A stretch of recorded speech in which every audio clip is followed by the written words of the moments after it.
जिनेश्वर भगवंत आत्मज्ञानी सद्गुरुदेव आगमवाणी को भाव वंदना। उपस्थित भव्य आत्माओं की भव्यता को प्रणाम। आज का पावन दिवस अनंत चतुर्दशी का पर्व है। यह दिन अनंत सिद्ध आत्माओं को नमन करने का दिन है। यह दिन अनंत काल से भवभ्रमण कर रहे संसारी जीव की इस संसार यात्रा से विरमण होने का दिन है। संसार यात्रा रुक जाए इसलिए चतुर्दश यानी 14वीं 14 की तिथि और 14 प्रकार के गुण स्थानों को समझ करके अपने गुण के स्थान निरंतर वृद्धिगत करने का संकल्प करने का दिन है। हम लोग जिस स्थान पर जिस स्थान से ऊपर की 3 अवस्थाएं होती हैं।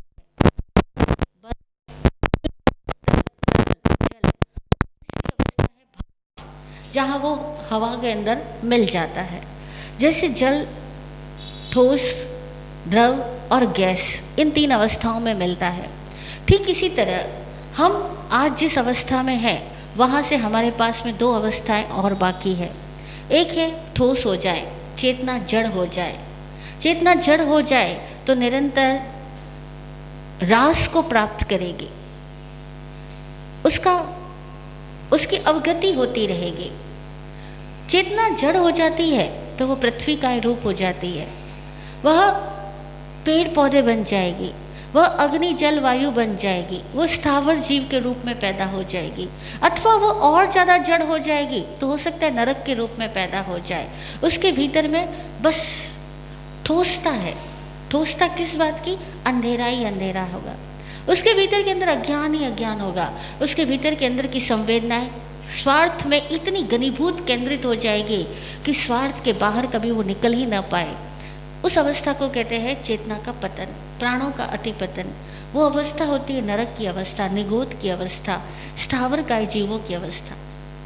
एक होती है जब चेतना तरल हो रही होती है, तरल त्रस काय में, जैसे हम कभी विकलेंद्रिय हुए, आज हम पंचेंद्रिय बने, हम तरल अवस्था में है। हमारे पास भीतर की अवस्था भी देखें कि तरलता सरलता है या नहीं है।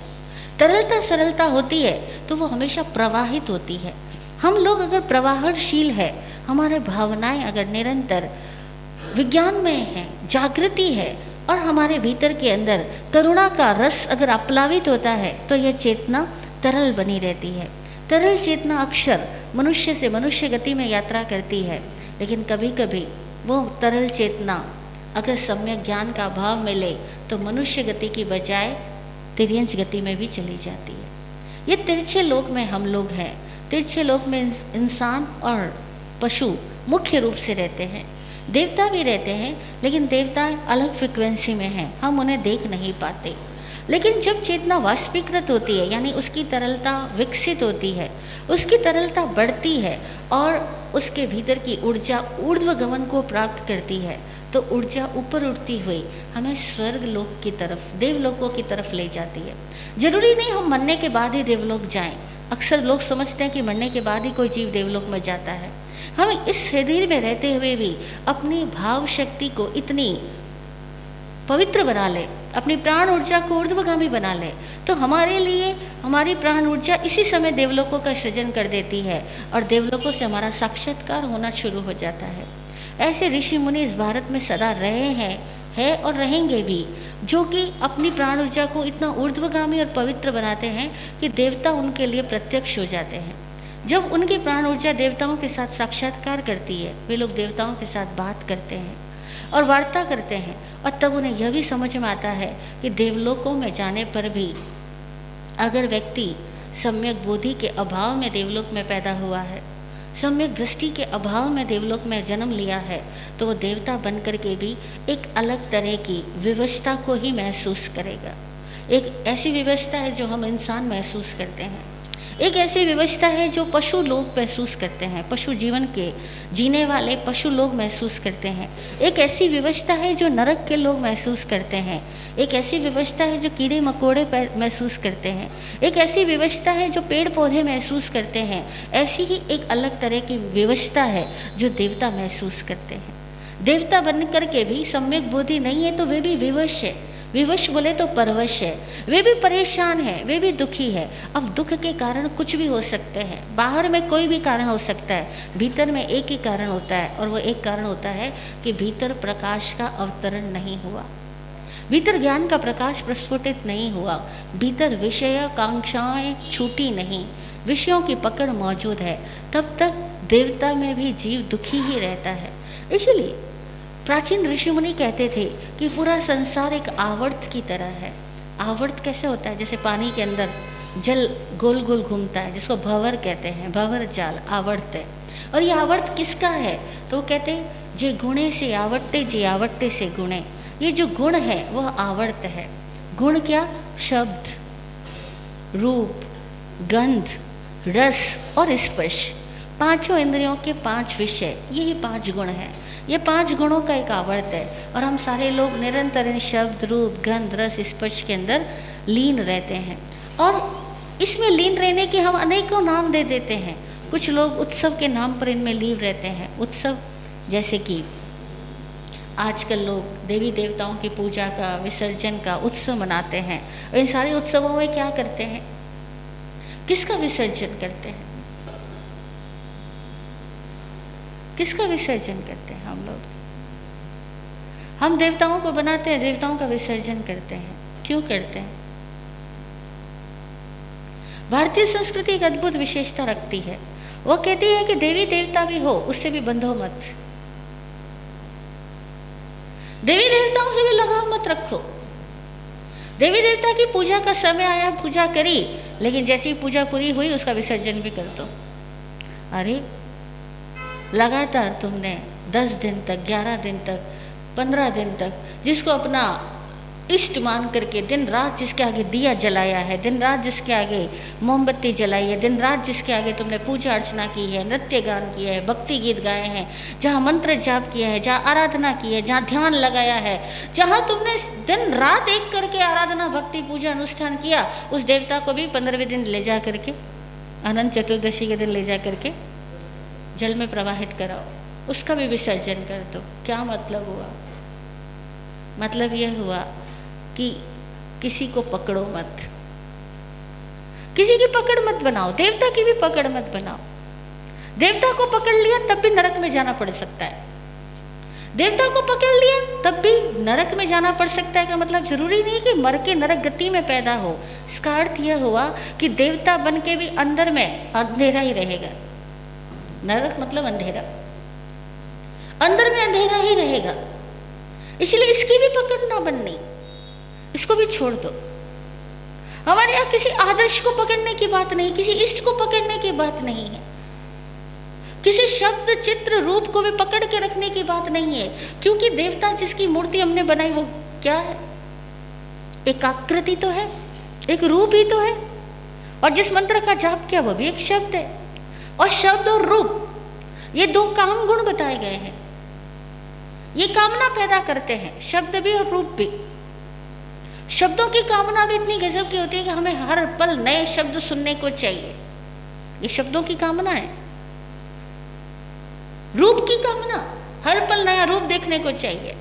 इसलिए हर आदमी अपने आप में कुछ न कुछ अल्ट्रेशन करता रहता है, नए नए रंग के कपड़े लाता है, नए नए तरीके का मेकअप करता है। हम देवताओं की मूर्तियों के साथ भी ऐसा ही करते हैं।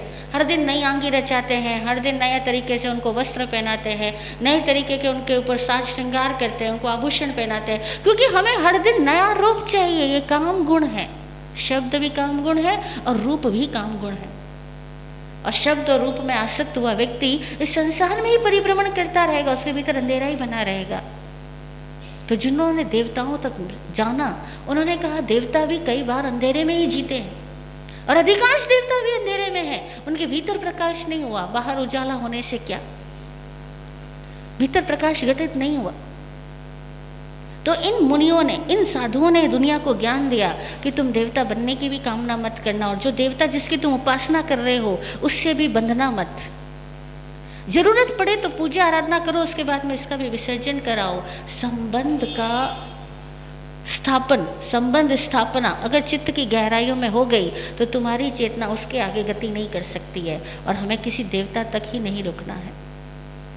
वाष्प हो जाएगी चेतना, ऊपर उठेगी, देव गति तक जाएगी, लेकिन उसके बाद एक अवस्था और आती है, चौथी अवस्था, जो पानी की नहीं होती, केवल चेतना की होती है, जहाँ न वह वाष्प होती है, न वह तरल होती है, न वह ठोस होती है, जहाँ वह देहातीत हो जाती है, जहाँ वो प्राणों से भी मुक्त हो जाती है। उसके अंदर द्रव्य प्राण बचते ही नहीं, उसके अंदर बाहरी कोई तरह का रंग रोगन लेप विकार बचता ही नहीं, वो सिद्ध बुद्ध और मुक्त हो जाती है।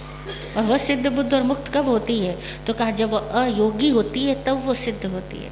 जब तक योग है तब तक आकार है, अयोगी में ही सिद्ध अवस्था है। अयोग गुणस्थान 14वां गुणस्थान है, और अधिकांश लोग पहले गुणस्थान में, मिथ्यात्व गुणस्थान में ही रहते हैं। और मिथ्यात्व गुणस्थान कैसा है? संसार के भंवर जाल की तरह है, जहाँ निरंतर आदमी शब्द, रूप, गंध, रस, स्पर्श, इन पांचों के सुखों को पाने के लिए लालायित बना रहता है। और हमारी जिंदगी की कहानी है ही क्या? अगर हमारी जिंदगी की कहानी के अध्याय खोलें तो हमारे अध्यायों में क्या होगा? इन 5 विषयों के सिवा कुछ नहीं होगा। हमें अच्छे शब्द चाहिए, बुरे शब्द मिल गए तो दिल दुखी हो गया। हमें अच्छे रूप चाहिए, बुरा रूप मिल गया तो हम टेंशन में चले गए। हमें अच्छी स्मेल चाहिए, अच्छा टेस्ट चाहिए, और अच्छा स्पर्श, अच्छा टच चाहिए, हर चीज़ों में, हर इंसानों के साथ, हर वस्तुओं के साथ। और इसी में हमारी चेतना निरंतर इसी को पाने के लिए प्रयासरत रहती है। जिसने जितना ज़्यादा कमा लिया उतना ज़्यादा वो सक्सेसफुल कहलाता है। सब मिथ्यात्व गुणस्थान है। यहाँ से अयोग अवस्था तक जाना है, और अयोग तक जाने का मतलब शब्द से भी निर्लिप्त बनो, रूप से भी निर्लिप्त बनो, गंध से भी निर्लिप्त बनो, रस से भी और स्पर्श से भी। खाते हुए भी रस नहीं लेना, भोगते हुए भी कामना पैदा नहीं करना, संबंधों में रहते हुए भी संबंधों से विलग रह पाना, अपने आप को कीचड़ में कमल की तरह बना पाना, यह एक साधना है जो अगर एक कोई इंसान कर ले, वो इंसान अपने वास्तविक स्वरूप को, यानी सिद्ध स्वरूप को उपलब्ध होता है। और सिद्ध स्वरूप में चेतना विराट हो जाती है, उसकी तीनों आकृतियाँ खत्म हो जाती है, तीनों रूप खत्म हो जाते हैं। न वह अंधेरा है न वह प्रकाश है। अब तक हम संसार की भाषा में समझाने के लिए बोलते हैं प्रकाश है, लेकिन वहाँ न अंधेरा है, वहाँ न प्रकाश है, वहाँ न भूख है, न वहाँ प्यास है, वहाँ कोई शब्द नहीं, कोई आकार नहीं। आचारांग सूत्र कहता है, नेव सद्दे न रुवे न गंधे न रसे न फासे, कुछ भी नहीं। कहते तक का जत्थ न विजय, वह तर्क की विद्यमानता ही नहीं, वहाँ कोई शब्द जा ही नहीं सकता। बस उस अवस्था को उपलब्ध होना इस आज के दिन का लक्ष्य है। आज के दिन अनंत चतुर्दशी का दिन हमें अनंत सिद्धात्माओं के स्वरूप के साथ एकाकार होने की प्रेरणा देता है। जितनी भी देर मिले, दिन भर में से कुछ भी समय निकले, सिद्ध परमात्मा का ध्यान करना, नमो सिद्धाणं का ध्यान करना, और ध्यान देना गणपति का विसर्जन। गण क्या है? गण है ये 5 इंद्रियों के 5 विषय, ये गण है। गण कहते हैं समूह को, शब्द समूह, रूप समूह, गंध समूह, रस समूह और स्पर्श समूह, ये 5 गण हैं।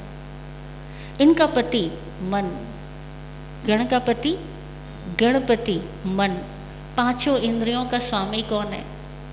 मन है। मन है तो कान शब्द सुनते हैं।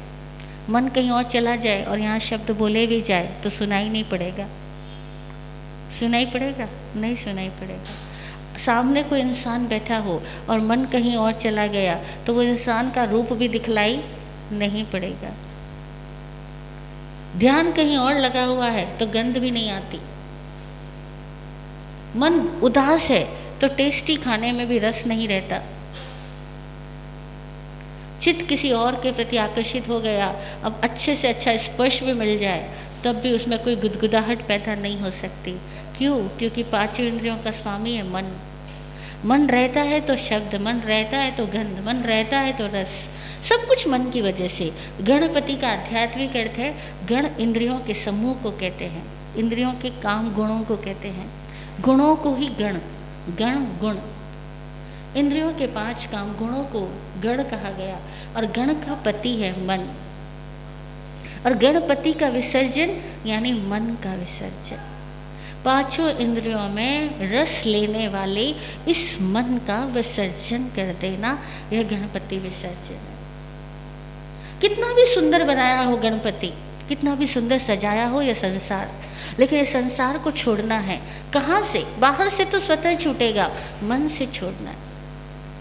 अगर मन से नहीं छूटा और बाहर से ही छूटा तो अनंत बार छूटा, अनंत बार पकड़ा गया, कोई लेना देना नहीं। अनंत बार इस जीव ने जन्म लिया और मरण प्राप्त किया, छूटता तो वो हर बार है, लेकिन हम नहीं छोड़ते। भारतीय संस्कृति कहती है कि वो छूटेगा उसके पहले तुम छोड़ो। अधिकांश लोग कहते हैं हमारा सब जब छूटेगा तो छूट जाएगा, हम काहे को छोड़े।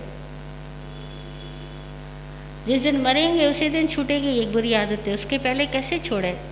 लेकिन दर्शन कहता है ऐसा नहीं कि छूटेगा, जब छूटेगा और तुम नहीं छोड़ोगे तब भी छूटेगा नहीं, तब भी साथ ही बना रहेगा। तो इन समझदार आदमी वह है जो अंतिम परिणाम को पहले ही जान ले, अंत को पहले ही देख ले, और जो अंत को पहले ही देख करके प्रज्ञा को उपलब्ध हो जाए, बस वही व्यक्ति अनंत ज्ञान को उपलब्ध होता है। वही व्यक्ति अनंत जीवन को, सिद्ध अवस्था को उपलब्ध होता है, जो अंत का पारगामी बन जाता है। आचारांग सूत्र कहता है अंत के पारगामी बनो। तीर को देखो, किनारे को देखो, लास्ट में क्या होने वाला है। लास्ट में ये सब छूटने वाला है, लेकिन छूटने वाले को समझदारी से पहले से छोड़ दो, मन का विसर्जन कर दो, गणपति का विसर्जन। और इस गणपति का विसर्जन इस अनंत सागर में कर दिया, इस पानी में कर दिया, और उसके बाद मुड़ के भी मत देखना। मुड़ के देखा तो मन वापस आ जाएगा, मुड़ के भी मत देखना, विसर्जन कर देना, समाप्त कर देना। जैसे इस मन का विसर्जन करोगे अपने भीतर मौजूद इस सिद्ध अवस्था को पालोगे। बहुत आसान है ये रास्ता, लोग समझते बहुत मुश्किल है, ज़रा भी मुश्किल नहीं है। बस इस मन को अपने से परे जान करके इस मन के गणपति को विसर्जित कर देंगे तो भीतर की आत्मा अपने शुद्ध स्वरूप में उजागर होगी, वह सिद्ध परमात्मा होगी। जीवन तब भी रहेगा, लेकिन तब जीवन सीधा आत्मा से जिएंगे, बीच में मन रूपी एजेंट नहीं आएगा। और जब मन रूपी एजेंट बीच में नहीं आएगा तो वस्तुएं जैसी है वैसी दिखलाई पड़ेगी। और जब तक मन है तब तक वो तरह तरह के रंग भरता है। जब तक मन है तब तक रति है और अरति है, कभी प्यार है तो कभी गम है। मन नहीं रहेगा तो खुशी गम से मुक्त होकर के इस पूरी दुनिया को आनंद भाव से जिएंगे, उस सिद्ध स्वरूप में जिएं। यह आज के दिन की प्रेरणा है, अनंत चौदस की प्रेरणा है। हम सब योग से अयोगी बने, गणपति का विसर्जन करें, अपने मन का विसर्जन करें, अपने आत्म स्वरूप में आ जाएं। वह स्वरूप जो अनंत है, सिद्ध रूप है, उस अनंत सिद्धात्माओं का ध्यान करें और एक ही भाव करें, मुझे सिद्धि दिखा दो सिद्ध भगवन, मैं करता गुणों का गान रे, तुम अष्ट गुणी परमात्मा, बस रहो निरंतर ध्यान में, मुझे सिद्धि दिखा दो सिद्ध भगवन, मैं करता गुणों का गान रे, तुम अष्ट गुणी परमात्मा, बस रहो निरंतर ध्यान में। सिद्धा सिद्धिं मम दिशन्तु, सिद्धा सिद्धिं मम दिशन्तु, सिद्धा सिद्धिं मम दिशन्तु। जय हो, जय हो, जय हो।